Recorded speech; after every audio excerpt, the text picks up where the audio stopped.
Ini keren loh pemirsa, cara santri di Kabupaten Bogor mengisi waktu usai menjalani ujian akhir sekolah. Bukannya keluyuran tidak jelas, belasan santri tingkat SMP ini melakukan kegiatan ngabolang alias menikmati alam di kaki Gunung Salak. Kegiatan diawali dengan mengajari ibu-ibu petani berbahasa Inggris di Kampung Tapos, Tenjolaya, Kabupaten Bogor. Red putih, black red hitam.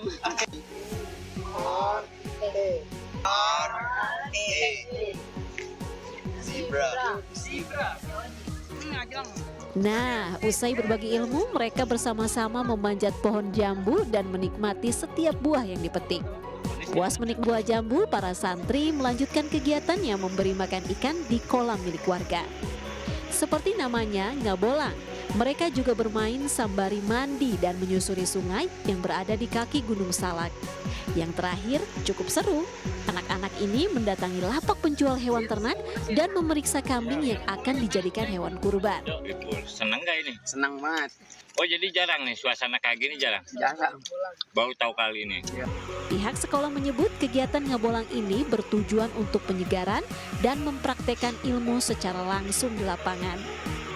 Dari Bogor, Jawa Barat, Wildan Hidayat, iNews melaporkan. Red putih, black red.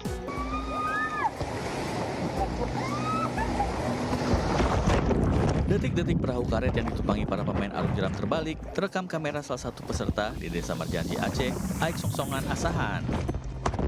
Naas, saat berada di jeram yang berarus deras, seorang peserta hanyut terbawa arus sungai dan 7 lainnya selamat. Tim SAR gabungan yang melakukan pencarian akhirnya menemukan korban dalam kondisi tewas 2 km dari titik dinyatakan tenggelam. Lokasi yang terjal sempat menyulitkan evakuasi hingga petugas dan warga bahu-membahu mengangkat jasad korban. Selanjutnya tim SAR membawa jenazah korban ke rumah duka untuk disemayamkan. Setelah pencarian hari kedua, alhamdulillah tim SAR gabungan beserta dibantu dengan masyarakat setempat berhasil menemukan korban pada pukul 14.00 WIB dalam keadaan meninggal dunia. Tim SAR gabungan menghimbau warga yang bermain arung jeram harus memperhatikan arus sungai dan didampingi para profesional.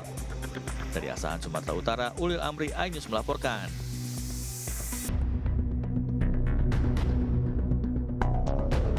Aksi perampokan terekam CCTV di sebuah toko jam tangan mewah di kawasan Pantai Indah Kapuk 2, Teluk Naga, Kota Tangerang. Seorang pelaku yang beraksi seorang diri melumpuhkan 3 pegawai toko dengan todongan senjata tajam. Usai membekap ketiga korban di sebuah ruangan, pelaku menodong dan mengikat tangan seorang wanita penjaga toko. Selanjutnya pelaku membawa kabur 18 jam tangan mewah ditaksir senilai 14 miliar rupiah.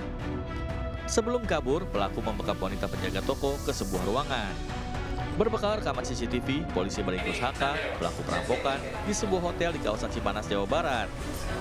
Bersama pelaku, petugas menemukan beberapa jam tangan mewah hasil kejahatan dan disita sebagai barang bukti. Taksiran kerugian berdasarkan laporan polisi yang dibuat oleh korban adalah sekitar 14 miliar rupiah karena ada 18 buah jam tangan mewah berbagai merek yang diduga diambil.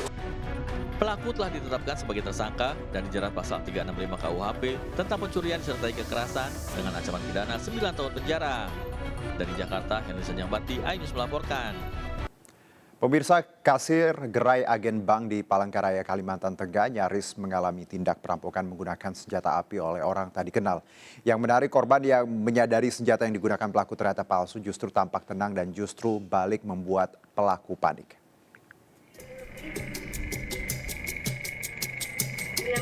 Rekaman kamera pengawas di gerai agen bank di Temanggung Tilung, Palangkaraya, Kalimantan Tengah menangkap momen unik saat seorang pria tak dikenal melakukan penodongan. Sebentar. Kok mbaknya terlihat tenang ya pas pelaku mengancam pakai senjata? Coba kita ulang gambarnya. Oh alamas, Mas. Itu loh. Kok ya pakai senjata mainan? Pantas aja mbaknya tenang dan justru berani teriak minta tolong untuk bikin pelaku pengancaman panik. Terus tuh dia nodongkan pistolnya tuh ke dalam, disuruhnya serahkan uang. Tapi ternyata pistolnya tuh mainan gitu. Buat nakut-nakutin aja. Terus waktu teman kami teriak tuh, orangnya langsung kabur. Imbas dari teriakan rekan kasir yang ditodong, pelaku akhirnya memutuskan batal melakukan pengancaman dan memilih melarikan diri. Kasus pengancaman ini sendiri belum dilaporkan ke polisi karena korban pengancaman mengalami trauma. Dari Palangkaraya, Kalimantan Tengah, Adesata Ainus melaporkan. Artis sekaligus membawa acara kondang Raffi Ahmad umumkan mundur dari proyek pembangunan Beach Club di Gunung Kidul, Yogyakarta. Sebelumnya proyek tersebut menuai polemik di masyarakat dan muncul petisi penolakan yang sudah ditandatangani lebih dari 60.000 kali. Pembangunan proyek Beach Club yang melibatkan selebritis Raffi Ahmad di kawasan pesisir Yogyakarta, tepatnya di Desa Gestirejo, Kecamatan Tanjung Sari, Gunung Kidul, menuai polemik. Saat ini sudah lebih dari 60.000 orang yang telah menandatangani petisi penolakan pada laman change.org. Warga menyerukan penolakan lantaran akan merusak benteng alam Kars dan mengganggu ekosistem serta mengancam kelestarian lingkungan. Sementara itu hingga saat ini tidak ada aktivitas di lokasi proyek yang beberapa waktu lalu diadakan peletakan batu pertama. Saat dikonfirmasi, Pemkab Gunung Kidul menyebut bahwa pembangunan Beach Club milik Raffi Ahmad belum memiliki izin apapun. Sampai nanti ini diputar balikan, makanya terjadi pro dan kontra ini mungkin karena itu. Tapi Pemda sendiri belum. Saya kan belum pernah berstatement. Ya, kepala dinas saya menyampaikan, saya tanya, ada izin? Belum ada izin. Tapi pemberitaan ini mendahului itu masalahnya. Terkait ramainya penolakan, melalui media sosial miliknya, Raffi Ahmad mengumumkan mundur dari pembangunan proyek tersebut. Menurut Raffi, proyek tersebut tidak sesuai dengan peraturan yang berlaku di Indonesia. Terkait berita yang sedang ramai dibicarakan, proyek di Gunung Kidul. Saya, sebagai warga negara Indonesia yang taat hukum, saya juga sangat mengerti bahwa terdapat beberapa kekhawatiran dari masyarakat terkait proyek ini yang belum sejalan dengan peraturan yang berlaku. Dan dengan ini, saya menyatakan akan menarik diri dari keterlibatan saya dalam proyek ini. Kendati Raffi Ahmad telah mundur dari proyek, hingga kini belum ada kepastian mengenai kelanjutan dari pembangunan Beach Club tersebut. Dari Gunung Kidul, Yogyakarta, Kismaya Wibowo, Ainus melaporkan.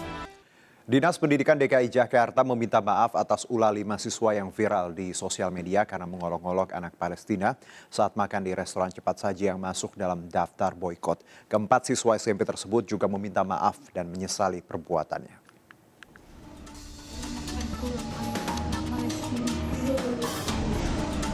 Aksi 5 remaja saat makan di restoran cepat saji yang masuk dalam daftar boikot belakangan menuai banyak hujatan dari masyarakat. Alih-alih berempati atas penderitaan rakyat dan anak-anak Palestina atas genosida yang terjadi, remaja ini malah mengolok-olok anak Palestina. Aksi yang sudah viral di dunia maya ini membuat Dinas Pendidikan DKI Jakarta buka suara dan meminta maaf. Dinas Pendidikan Provinsi DKI Jakarta mengklaim pihaknya telah melakukan langkah-langkah untuk diberikan kepada para siswi SMP ini, salah satunya pembinaan. Untuk para siswa wajib lapor ke sekolah selama 1 minggu ya, kepada guru BK, dan selama 1 minggu akan kita lakukan pembinaan dan kepada siswa-siswa tersebut. Usai aksinya viral, kelima remaja ini juga meminta maaf dan menyesali perbuatannya. Saya selaku pemposting video tersebut benar-benar mohon maaf, dan saya akan berusaha menjadi pribadi yang lebih baik dan tidak akan mengulangi kesalahan yang sama. Peristiwa ini menjadi pelajaran bagi kita semua agar lebih berempati terhadap nasib rakyat Palestina yang hingga kini masih digempur perang. Dari Jakarta, Putu Bagus, Sadu Santo, Ainus melaporkan. Pemirsa, kurang dari sepekan jelang Hari Raya Idul Adha, penjualan hewan kurban mulai mengalami peningkatan. Dan untuk mengetahui jenis hewan apa saja yang paling banyak diburu pembeli untuk dijadikan hewan kurban, ada rekan Aulina di salah satu lapak penjualan kawasan Johar Baru, Jakarta Pusat. Aulina, bagaimana situasi penjualan hewan kurban di sana dan jenis apa yang paling banyak dicari? Ya, halo, selamat pagi pemirsa dan juga Juno. Mungkin agak bingung nih, pagi-pagi saya sudah bersama dengan sapi.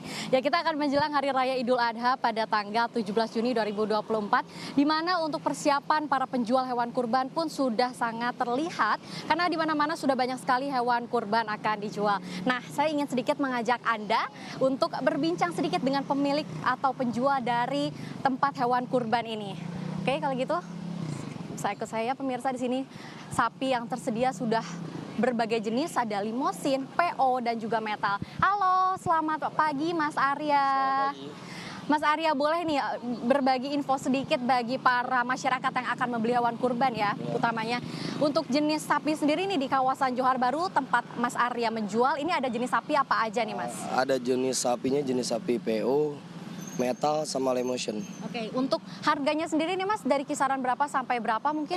Dari kisaran harga 21 sampai 50. Untuk perbedaan sendiri nih dari limosin, PO dan juga metal itu apa aja Mas? Kalau metal sendiri dia warnanya merah ya, warna merah. Untuk sapinya, tapi kalau untuk PO dia putih, ada punduknya.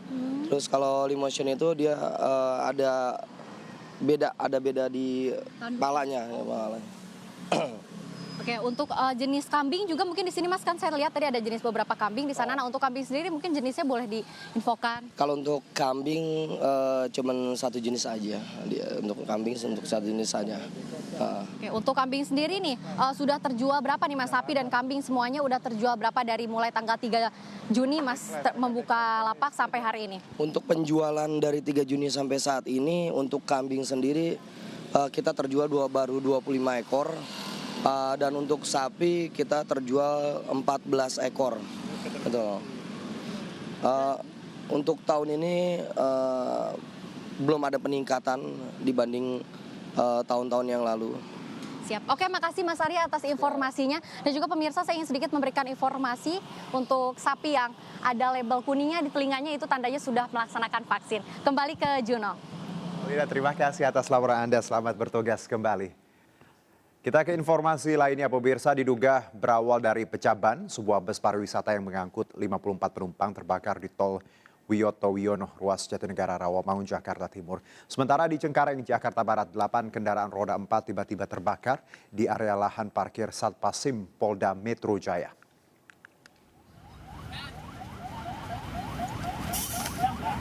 Asap tebal membumbung dari bus pariwisata yang terbakar di Jalan Tol Wiyoto Wiono, kilometer 02400, ruas Kebonanas, Rawamangun, Jatinegara, Jakarta Timur. Dugaan sementara, bus yang sedang mengangkut rombongan asal Banjar, Kalimantan Selatan ini mengalami pecah ban sebelum akhirnya mengeluarkan percikan api dan membakar seluruh bus. Api baru berhasil dikuasai setelah 30 petugas pemadam dikerahkan ke lokasi dan seluruh penumpang bus berjumlah 54 orang selamat. Berhasil dievakuasi dengan selamat, namun ada barang-barang berharga kemungkinan besar tidak terselamatkan. Ya. Nah, tapi untuk penumpang kami pastikan selamat semua. Kasus kebakaran kendaraan juga terjadi di area lahan parkir Satpasim Polda Metro Jaya di Daan Mogot, Cengkareng, Jakarta Barat. Dalam insiden ini, kobaran api disertai asap tebal menghanguskan 8 unit kendaraan roda 4, yang mana salah satunya merupakan kendaraan Dinas Operasional Kepolisian Pengamanan Objek Vital. Belum diketahui pasti apa penyebab dari terbakarnya 8 unit mobil ini, dan api baru bisa dikuasai setelah petugas menerjunkan 3 unit mobil pemadam. Dari Jakarta, Rio Manik, Rizky Palupi, Ainus melaporkan. Beberapa hari ini ombak besar menerjang perairan Laut Jawa di Kabupaten Tuban, Jawa Timur. 14 nelayan ditemukan mengapung terombang-ambing di tengah laut dan berhasil dievakuasi oleh nelayan lain yang melintas. Ke-14 nelayan yang perahunya pecah tersebut berhasil dievakuasi dengan selamat setelah mengapung menggunakan jerigen selama 14 jam di tengah laut. Alhamdulillah ya Allah. Upaya evakuasi 14 nelayan mencari ikan yang kapalnya pecah di Laut Jawa Kabupaten Tuban di utara Kecamatan Palang, Kabupaten Tuban, Jawa Timur berlangsung dramatis. Belasan korban berhasil diselamatkan setelah sempat terombang-ambing di tengah laut selama 14 jam. Korban yang merupakan anak buah kapal terombang-ambing dan saling berpegangan menggunakan sisa badan kapal yang pecah dan jerigen kosong untuk tetap mengapung. Itu ngapung berapa lama Pak di laut itu? Udah 14 jam. 4 jam ya? Iya, 14 jam. 14. Oh, 14 jam. Ya. Peristiwa kapal motor Sri Hartamas pecah terjadi saat mereka pergi melaut dengan membawa 14 ABK. Kapal tersebut pecah akibat dihantam ombak besar dan langsung tenggelam. Beruntung 14 ABK berhasil bertahan menggunakan barang seadanya sembari menunggu bantuan. Ada nelayan Palang mengevakuasi warga Blimbing yang kapalnya pecah di perairan Laut Jawa. Sekarang korban dibawa kemana tuh? Dibawa ke rumahnya di daerah Blimbing.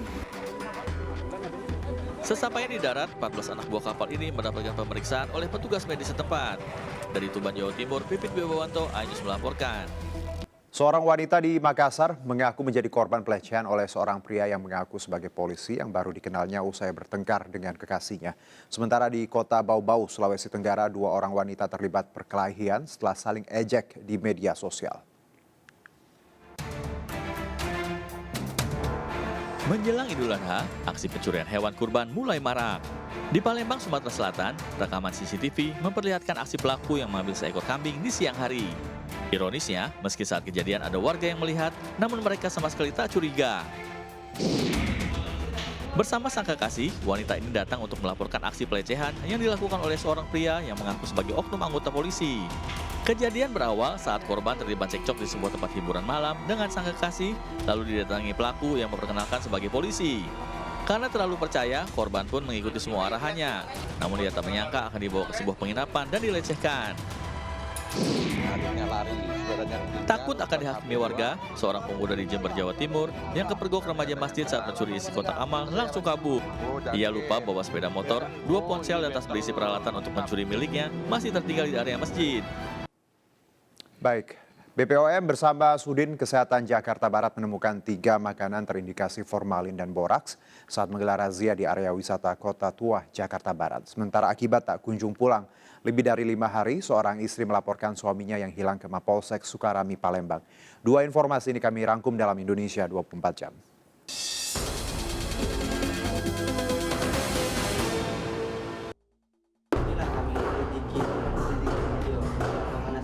Seorang istri melaporkan suaminya yang diduga hilang usai pamit kerja ke Mapolsek Sukarami, Palembang. Sudah lebih dari 5 hari, suaminya yang berprofesi penagih utang di kantor koperasi tidak diketahui keberadaannya. Sang istri mengaku tidak punya masalah keluarga dan suaminya pamit pergi menagih utang ke salah satu konsumen. BPOM bersama Sudin Kesehatan dan Satpol PP Jakarta Barat melakukan inspeksi pemeriksaan makanan dan minuman para pedagang di area wisata Kota Tua, Taman Sari, Jakarta Barat. Hasilnya 3 makanan yang dijual pedagang terindikasi mengandung formalin dan boraks. Pemeriksaan dilakukan guna menjaga kelayakan makanan dan minuman yang dijual para pedagang di area wisata. Bea Cukai Tanjung Pinang memusnahkan lebih dari 243.000 batang rokok ilegal berbagai merek di Mapolres Natuna. Barang kena cukai yang dimusnahkan ini merupakan hasil operasi pada Agustus tahun lalu yang ditaksir senilai Rp392 juta. Ribuan rokok ini diamankan dari kapal Sabuk Nusantara 48 saat bersandar di Pelabuhan Selat Lampan, Natuna.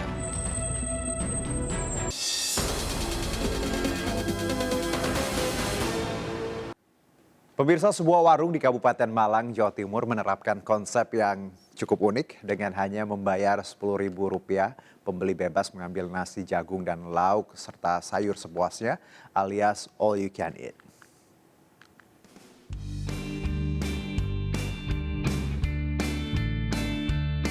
Makan nasi jagung sepuasnya, sudah pakai lauk dan sayur cuma Rp10.000. Wah, masuk ini. All you can eat spesial sego jagung di warung makan Desa Ngroto, Pujon, Malang, Jawa Timur.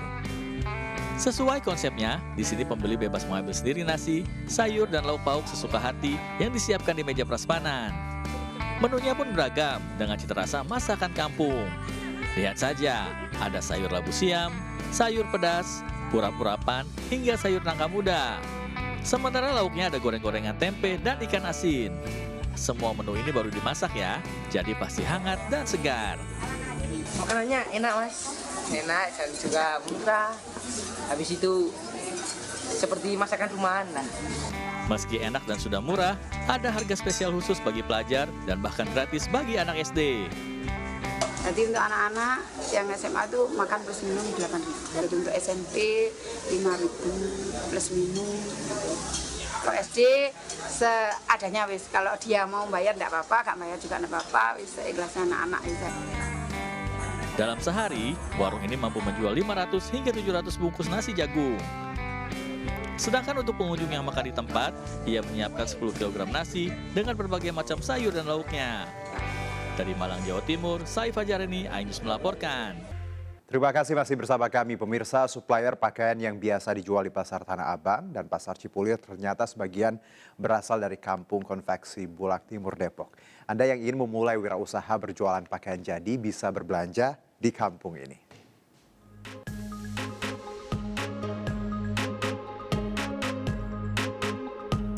Pemirsa, siapa sangka ya, jajaran kios pakaian yang berada di Jalan Bulak Timur, Cipayung, Depok, Jawa Barat ini menjadi supplier sejumlah pedagang Pasar Tanah Abang dan juga Pasar Cipulir, Jakarta. Nah, sentra pakaian jadi ini merupakan kampung konveksi, lantaran mayoritas warganya memiliki usaha konveksi. Awalnya, kampung konveksi ini hanya memproduksi legging, celana pendek, dan training.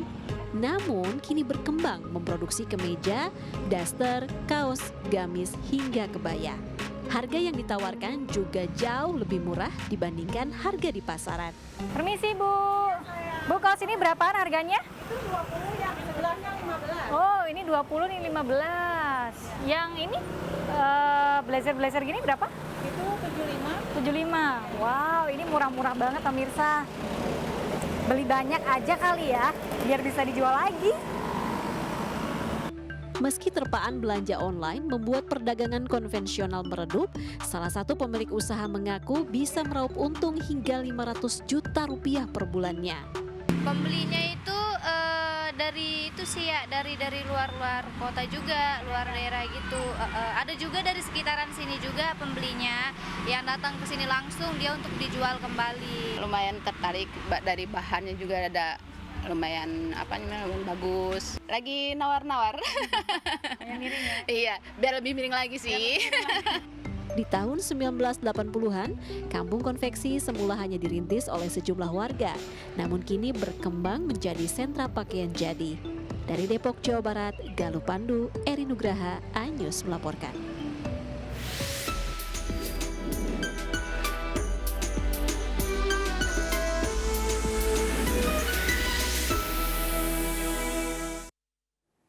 Pemirsa, momen kedekatan antara petugas haji dengan jemaah lansia di Makkah, Arab Saudi menuai kekaguman. Kedua petugas menyuapi makan jemaah lansia layaknya seperti ibu dan anak.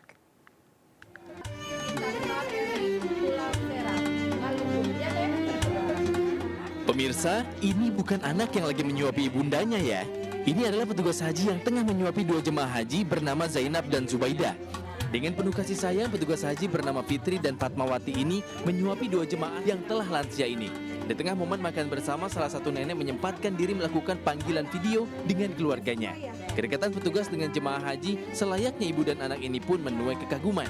Menyuapi kedua jemaah, petugas haji ini pun izin pamit untuk melanjutkan tugas, meliput rencana safari wukuf jamaah lanjut usia non-mandiri saat puncak haji akhir pekan ini. Dari Mekah, Arab Saudi, Andrianto, iNews melaporkan.